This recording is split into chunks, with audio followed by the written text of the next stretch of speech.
কিছুক্ষণ আগে ঠিক সন্ধ্যা ৬টা বা ৬ মিনিটে কিন্তু আজকে ঢাকায় আবারও ৩.৭ মাত্রার ভূমিকম্প অনুভূত হয়েছে। এ নিয়ে তৃতীয়বারের মতো রাজধানী ঢাকা ভূমিকম্পে কেঁপে উঠল।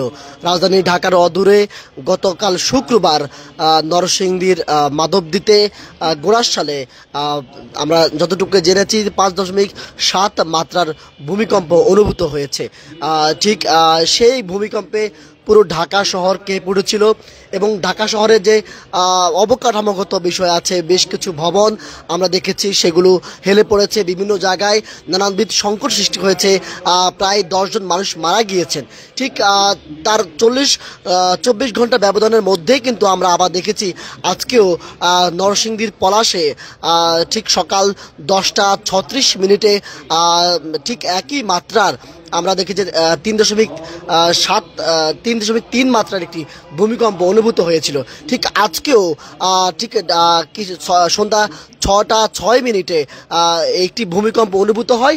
সেই ভূমিকম্পটি আসলে রাজধানী সহ দেশের বিভিন্ন জায়গায় অনুভূত হয়েছিল, তবে এই ভূমিকম্পটি আসলে ৩.৭ মাত্রা ছিল। আপনারা যেমনটি জানেন যে দেশের বিভিন্ন স্থানে ইতিমধ্যে ভূমিকম্প যে সৃষ্টি হয়েছে বা ভূমিকম্প হচ্ছে, এর মাধ্যমে কিন্তু এক ধরনের আশঙ্কা করা যাচ্ছে যে রাজধানীর জনজীবন বা জীবন কাঠামো আসলে কীভাবে আসলে সংকটময় হয়। রাজধানীতে যে সুউচ্চ ভবনগুলো আছে সেই ভবনগুলো আসলে কীভাবে বিভিন্ন সময় নানাবিধ সংকট সৃষ্টি হয়, সাধারণ মানুষের জনজীবন কীভাবে বিপর্যস্ত হয়ে উঠবে সে একটা আশঙ্কা করা হচ্ছে।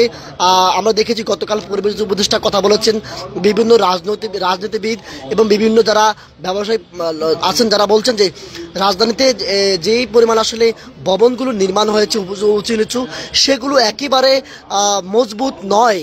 বিভিন্ন সময় কিন্তু অনুমোদনহীন বিভিন্ন ভবন নির্মাণ হয়েছে। এর ফলে যে কোনো সময় রাজধানী ঢাকায় ভূমিকম্প হলে আসলে সেটির মাত্রা কি হতে পারে। আমরা এর আগে দেখেছি বিভিন্ন আবহাওয়াবিদ বা ফায়ার সার্ভিস সূত্রে যেমনটা আসলে বলা হয়েছে যে ভূমিকম্পের কারণে রাজধানীতে যদি কোনো বিপর্যয় ঘটে সেটি গাজা এবং তুরস্ককে ছাড়িয়ে যাবে। আপনারা যেমনটি জানেন যে রাজধানী সহ দেশের বিভিন্ন স্থানে গতকাল যে ভূমিকম্প হয়েছে সেখানে ১০ জন মানুষ নিহত হয়েছে, আহত সংখ্যা কিন্তু অনেক। ঢাকা মেডিকেলে তাৎক্ষণিক স্বাস্থ্য উপদেষ্টা ছুটে এসেছেন, বিভিন্ন স্থানে আমরা দেখেছি। আজকে আবারও যে ভূমিকম্প আঘাত এনেছে, বলা চলে যে এটি এখনো পর্যন্ত আসলে কোথায় এর উৎপত্তিস্থল সেটি কিন্তু সে তথ্য কিন্তু এখন আমরা পাইনি, সেই তথ্য কিন্তু বের করার চেষ্টা করছে আবহাওয়া অধিদপ্তর। তবে এই পর্যন্ত আমরা যতটুকু জেনেছি এই ভূমিকম্পের মাত্রা ৩.৭।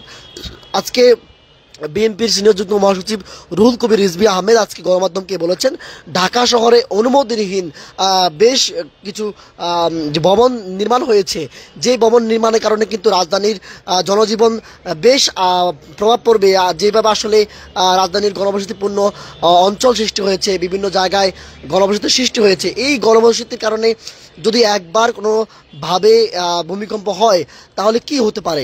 দর্শক, যেমনটা আসলে জানানোর চেষ্টা করছিলাম, রাজধানী ঢাকায় আপনারা জানেন যে গতকাল যে আকস্মিকভাবে ভূমিকম্প হয়েছে, সেই ভূমিকম্পের কারণে কিন্তু রাজধানী ঢাকা সহ দেশের বিভিন্ন অঞ্চল কেঁপে পড়েছিল। দেশের প্রত্যন্ত অঞ্চল সবখানে কিন্তু এই ভূমিকম্পের এক ধরনের আমরা আঁচড় দেখেছি।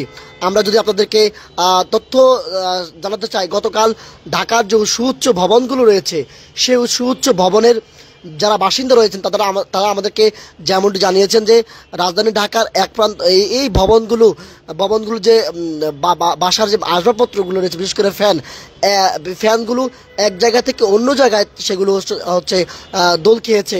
মানে বাসার মধ্যেই কিন্তু এই ফ্যানগুলো দোল খেয়েছে বাসার এক প্রান্তের সঙ্গে অন্য প্রান্তে। ঠিক এভাবে রাজধানী ঢাকায় আসলে যে পরিমাণ সুউচ্চ ভবনগুলো রয়েছে, এই সুউচ্চ ভবনগুলো আসলে কি হবে সেটা আসলে দেখার বিষয় আগামীতে।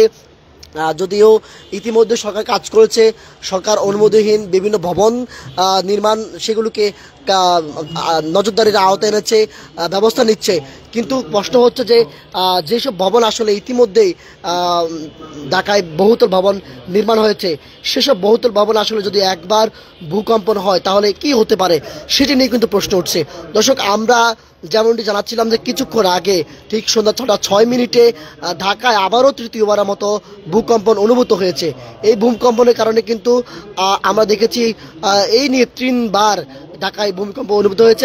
সাধারণ মানুষজন বেশ আতঙ্কে আছেন যে আসলে ঢাকায় বারবার ভূমিকম্প অনুভূত হচ্ছে, এতে ঢাকার যে জননিরাপত্তা সেটি আসলে হুমকির মুখে পড়ছে। যারা ঢাকার বাসিন্দা আছেন তারা আসলে কিভাবে তারা আগামীতে যে এখানে যারা নিত্য নতুন জীবন পার করছেন, চেষ্টা করছেন যে আগামীতে ভালো কিছু করবেন, স্বপ্ন দেখছেন, এই স্বপ্নের এই শহরে আসলে টিকে থাকা আসলে কতটা দায় উঠছে এই ভূমিকম্পের কারণে সেটি কিন্তু এখন দেখার বিষয়। দর্শক, কিছুক্ষণ আগে যে ভূমিকম্পটি অনুভূত হয়েছিল এতে কিন্তু আপনারা জানেন যে ঢাকা শহর যেহেতু অত্যন্ত অত্যন্ত ঘনবসতিপূর্ণ একটি অঞ্চল, এখানে আসলে সাধারণ নাগরিকরা তাদের জীবন যাপন করে থাকেন। অনেক জায়গায় আমরা দেখেছি রাজধানীর, বিশেষ করে পুরান ঢাকায় আমার চোখে যে চিত্র দেখছেন, গতকাল পুরান ঢাকার আরমানিটোলায় একটি ঘটনা আমরা নজর রাখি। সেখানে কিন্তু দেয়াল দোষে কিন্তু বেশভাবেই কিন্তু একেবারে সাধারণ নাগরিকরা আহত হয়েছেন, ঘটনাস্থলে 3 জন মারা গেছেন। এভাবে কিন্তু দেশের বিভিন্ন প্রান্তে ভূমিকম্পের আঁচড় লেগেছে। রাজধানী ঢাকায় বিভিন্ন স্থানে আমরা দেখেছি বিভিন্ন ভবন ফাটল দেখা দিয়েছে, বিভিন্ন জায়গায় সাধারণ মানুষ তারা বিভিন্ন স্থানে কিন্তু আহত হয়েছেন, অনেকে নিরাপদ স্থানে ছুটতে গিয়ে কিন্তু হতাহত হয়েছেন। তবে সরকারের পক্ষ থেকে যেমনটা আসলে জানানো হয়েছে যে যারা ভূমিকম্পে আহত হয়েছেন তাদেরকে যাতে সুচিকিৎসা করা হয় সরকারিভাবে সেই ব্যবস্থা কিন্তু স্বাস্থ্য উপদেষ্টা বা স্বাস্থ্য মন্ত্রণালয় থেকে ব্যবস্থা নেওয়া হয়েছে, তেমনটি কিন্তু সেই তথ্য আমাদেরকে জানানো হয়েছে। আমরা আজকে দেখেছি সারা দিনভর বা গতকাল থেকে আমরা দেখেছি যে ফায়ার সার্ভিস বা যারা সংশ্লিষ্ট কর্মকর্তা রয়েছেন তারা কিন্তু বিভিন্ন ভবন নজরদারির মধ্যে রেখেছেন। যেসব এলাকায় আমরা দেখেছি যে ভবন নিরাপত্তাহীনতা রয়েছে, বিভিন্ন ভবন বিভিন্ন জায়গায় সমস্যার মধ্যে পড়েছে, সেসব ভবনে গিয়ে সাধারণ নাগরিকদের সচেতন করার চেষ্টা করা হয়েছে। এবং আমরা দেখেছি গতকাল যখন ভূকম্পন অনুভূত হয়েছে তখন যেসব ভবন নিয়ম না মেনেই কিন্তু নির্মাণ করা হয়েছে, সেসব ভবনে কিন্তু সাধারণ নাগরিকরা একে অপরের প্রতি বেশ বাক বিতণ্ডায় জড়িয়ে পড়ছেন। কেন আসলে কোনোভাবেই কেন আসলে ভবন দূরত্ব না রেখেই ভবন নির্মাণ করা হয়েছিল। দর্শক, আমরা আসলে কিছুক্ষণ আগে যে খবরটি পেয়েছি ঢাকায় আবারও তৃতীয়বারের মতো ঠিক ভূকম্পন অনুভূত হয়েছে। গতকাল সকাল 10:38 আমরা দেখেছি ভূকম্পন অনুভূত হয়েছে নরসিংদীর মাধবদীর গোড়াশালে। ঠিক 24 ঘন্টার ব্যবধানেই আমরা দেখেছি আবারও আজ সকাল 10:36 একটি ভূকম্পন অনুভূত হয়েছে 3.3 মাত্রার। সেটি কিন্তু দেশব্যাপী এক ধরনের আতঙ্ক সৃষ্টি করেছিল। ঠিক আজকে আবার ঠিক বলা চলে একদিনের ব্যবধানেই কিন্তু আবারও রাজধানী ঢাকা কেঁপে উঠল ভূমিকম্পে। যারা সেখানে কিন্তু আমরা আবহাওয়া অধিদপ্তর তথ্য মতে আমরা জানতে পেরেছি এই ভূমিকম্পের মাত্রা ছিল 3.7। তবে এটি এখন কোথায় এই মুহূর্তে পর্যন্ত উৎপত্তি হয় সেটি আমরা এখনো জানার চেষ্টা করছি, সেটি আমরা এখনো জানতে পারিনি। আমরা যদি আসলে ঢাকা শহরের ভবনগুলোর কথা বারবারে কিন্তু প্রশ্নবিদ্ধ আসছে, ফায়ার সার্ভিস তারা আশঙ্কা করেছেন, তারা বলেছেন যে ঢাকা শহরে যেভাবে আসলে ভবনগুলো নির্মাণ করা হয়েছে এই নির্মাণকৃত ভবনগুলো আসলে কোনোভাবে আসলে যদি ধসে পড়ে তাহলে কি হতে পারে।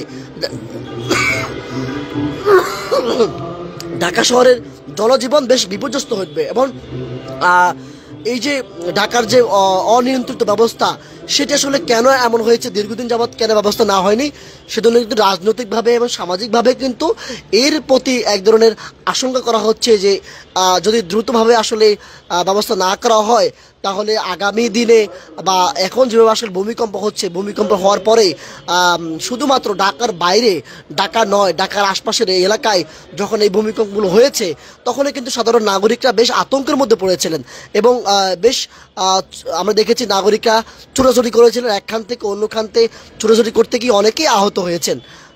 এবং সাধারণ নাগরিকরা বলছেন যদি ঢাকার মধ্যে যদি এই ভূমিকম্পের উৎপস্থিতল হয় তাহলে কিন্তু আসলে কোনোভাবে বাঁচা যাবে না, কেউ রেহাই পাবে না। দর্শক, আমরা কিছুক্ষণের মধ্যে জানার চেষ্টা করব যে এই ভূমিকম্প আসলে কোথায় উৎপত্তি হয়েছে এবং কোথায় আসলে উৎপত্তি হয়ে আমাদের বিশেষ করে ঢাকা সহ সারা দেশের যে ব্যবস্থা সেটা আসলে কীভাবে ভেঙে পড়েছিল। আজকে যেভাবে আসলে এইখানে যেভাবে আসলে এই ভূকম্পন অনুভূত হয়েছে দেশের বিভিন্ন স্থানে, ভূকম্পন অনুভূত হয়ে কিন্তু সাধারণ নাগরিকরা বেশ হুমকির মুখেই পড়েছেন, যেহেতু এই ভূমিকম্পগুলো আসলে হচ্ছে। আমরা আসলে গুগল ম্যাপে যেমন দেখেছি এই ভূকম্পনটি গাজীপুর এবং নরসিংদীর মাঝামাঝি স্থানে হতে পারে, তবে বিস্তারিত তথ্য আমরা আসলে যেহেতু আবহাওয়াবিদরা তারা চেষ্টা করছেন, বিভিন্নভাবে জানার চেষ্টা করছেন যে এই ভূকম্পটি আসলে কোথায় অনুভূত হয়েছে, সেটি আসলে এই পর্যন্ত কি তথ্য এসেছে সেটি নিয়েও কিন্তু আমরা জানার চেষ্টা করছি। গতকাল আমরা দেখেছি ডক্টর মোহাম্মদ ইউনূস তিনি কিন্তু বলেছেন যে ভূমিকম্প প্রতিরোধে যে ধরনের ব্যবস্থা রাখা দরকার সব ব্যবস্থা যেন নেওয়া হয়, কারণ এই ভূমিকম্প একবার ঘটে গেলে সেটি আসলে কীভাবে হয় সেটা কীভাবে আসলে রক্ষা পাওয়ার মতো কোনো অবস্থা নেই। সেজন্য কিন্তু সাধারণ নাগরিকদের যেভাবে সচেতন করা দরকার সেভাবেও কিন্তু সচেতন করা দরকার। আমরা দেখেছি ভূমিকম্প যখন হয়েছে তখন দেশব্যাপী সারা দেশের মানুষ বেশ আতঙ্কগ্রস্ত হয়েছেন। গতকাল থেকে আজ পর্যন্ত এখনও কিন্তু নাগরিকদের মধ্যে ভূমিকম্প নিয়ে বেশ আতঙ্ক বিরাজ করছে, কারণ আমরা দেখেছি গতকাল যখন ভূমিকম্প হয়েছে সেই ভূমিকম্পের পর আবারও সেই ভূমিকম্প আঘাত এনেছে। সেই ভূমিকম্পের কারণে কিন্তু রাজধানীর মানুষের জীবনযাত্রা যেন এক ধরনের প্রভাব বিস্তার করছে, যে কখন আসলে ভূমিকম্প হয়। বলা চলে ভূমিকম্প আতঙ্কেই কিন্তু সাধারণ মানুষ এক ধরনের আতঙ্কগ্রস্ত হয়েছে। আমরা দেখেছি আজকে যে ভূমিকম্প অনুভূত হয়েছে এটি 3 থেকে 5 সেকেন্ডে মৃদু ঝাঁকুনি দিয়ে আসলে অনুভূত হয়েছিল এবং এর মাত্রা ছিল 3.7। আবহাওয়াবিদ তরিকুল নেওয়াজ তিনি সাংবাদিকদের জানান তারা সিসমিক সেন্টার থেকে ভূমিকম্পের বিস্তারিত তথ্য জানার চেষ্টা করছেন। এই ভূমিকম্প আসলে ঢাকা এবং ঢাকার যে সাধারণ নাগরিকদের জীবন, বিশেষ করে গতকাল শিশু সহ 10 জন মানুষ কিন্তু এই ভূমিকম্পে প্রাণ হারিয়েছে এবং সাধারণ যারা নাগরিক আছেন তারা কিন্তু আশঙ্কা করছেন যে দিন দিন কিন্তু ঢাকার যে জনজীবন সেটি কিন্তু অনিরাপদ হয়ে উঠছে এবং ঢাকা আসলে যে পরিমাণ অনিয়ন্ত্রিতভাবে আসলে অমজবুত দালানকোঠা তৈরি হয়েছে সেটি আসলে কতটা আসলে সাধারণ নাগরিকদের বসবাসের জায়গা বা আবাসিকভাবে কতটা আসলে সেটি উপযোগী সে নিয়েও কিন্তু প্রশ্ন উঠছে। আজকে এই যে ঢাকায় আসলে যে ভূমিকম্পটি অনুভূত হয়েছে দেশের বিভিন্ন স্থানে কিন্তু আমরা শুনেছি ভূমিকম্পের কারণে কিন্তু বিভিন্ন জায়গায় এক ধরনের আতঙ্ক সৃষ্টি হয়েছে। বিভিন্ন ভবন, আবাসিক ভবন আমরা দেখেছি গতকাল গাজীপুরে এবং বিশেষ করে যেখানে নরসিংদী গোড়াশালে ভবন যেখানে আসলে ভূমিকম্প অনুভূত হয়েছে ঠিক সেখানে আমরা দেখেছি যে ভূমিকম্পের কারণে কিন্তু ভূমিতে ফাটল ধরেছে। সেখানে যারা যেসব ভবন রয়েছে সেসব ভবনে কিন্তু ফাটল ধরে একদম সেখানকার জনজীবন বিপর্যস্ত হয়ে পড়েছে এবং বলা চলে যে ভূকম্পটি হয়েছে এই ভূকম্পের কারণে সেখানকার যে গোড়াশালের যে জনজীবন সেটি ব্যাহত হয়েছে। আমরা দেখেছি সেখানকার যে মুদি দোকান আসবাবপত্র বা সেখানে যে বাসিন্দারা রয়েছেন সেখানে তারা যখন এই ভূকম্পটি হয়েছে বেশ আতঙ্কগ্রস্তভাবে কিন্তু সেই ভূমিকম্পের চিত্র আমরা অনুভব করেছি। দর্শক, আজকে সন্ধ্যা 6:06 যে ভূমিকম্পটি অনুভূত হয়েছে রিক্টার স্কেলে এর মাত্রা ছিল 3.7। এটি আসলে ভূপৃষ্ঠ থেকে এর গভীরতা ছিল 10 কিলোমিটার। 10 কিলোমিটার গভীরে কিন্তু এই ভূকম্পটি অনুভূত হয়েছে। এটা আসলে ঢাকা থেকে 8 কিলোমিটার উত্তর পূর্বে আসলে এই ভূমিকম্পটি অনুভূত হয়েছে। এই ভূমিকম্পটি কিন্তু বলা হচ্ছে যে ভূমিকম্পটি কোথায় আসলে হয়েছে, এর আগে সকাল 10:36 একই ভূমিকম্প হয়েছে 3.3 এবং ঢাকা থেকে 8 কিলোমিটার উত্তর পূর্বে এই ভূকম্পনটি অনুভূত হয়। দর্শক, এই ছিল আজকে ঢাকায় ভূমিকম্পের সর্বশেষ খবর। সবার আগে সর্বশেষ তথ্য জানতে সঙ্গে থাকুন কালের কণ্ঠে। কালের কণ্ঠে সঙ্গে ছিলাম জুনায়েদ আল হাবিব, কালের কণ্ঠ।